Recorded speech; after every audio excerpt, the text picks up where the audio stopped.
আসসালামু আলাইকুম, আমি সোহেল রানা, উপসহকারী কৃষি অফিসার। আমার হাতে যে লক্ষণটি দেখতে পাচ্ছেন সেটি হচ্ছে ধানের শীষ কাটা লেদা পোকার আক্রমণের লক্ষণ।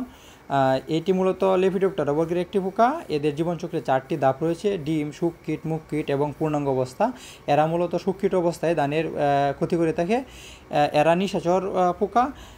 দিনের বেলায় এরা ধান গাছের যে গুঁড়া আছে বা মাটির ফাটল আছে সেখানে লুকিয়ে থাকে এবং সন্ধ্যাবেলায় এরা সক্রিয় হয়ে ওঠে এবং গাছ বেয়ে উপরে উঠে ধানের যে শীষের গুঁড়াটা আছে সেই শীষের গুঁড়াটা কেটে দেয়। এই পোকাগুলো দলবদ্ধ হয়ে আক্রমণ করে বিদায় ফসলের ব্যাপক ক্ষতি করার সম্ভাবনা থাকে। তাই এই পোকা যদি 1 বর্গমিটারে একটি শুককীট দেখা যায় তাহলে আমাদেরকে রাসায়নিক দমনের দিকে যেতে হবে।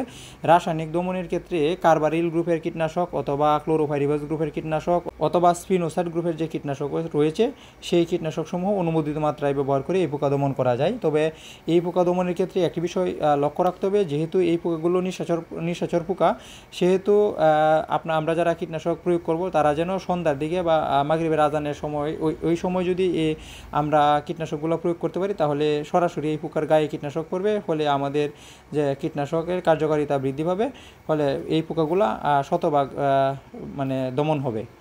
আর এছাড়াও আমাদের বিজ্ঞানীগণ অনেক সময় আমরা দেখেছি যারা বলেছে যে এই পোকাগুলো যদি ধান গাছটা যদি অর্ধেক হেলিয়ে দেওয়া যায় তাহলে এই পোকার আক্রমণ অনেকটাই কমে যায়।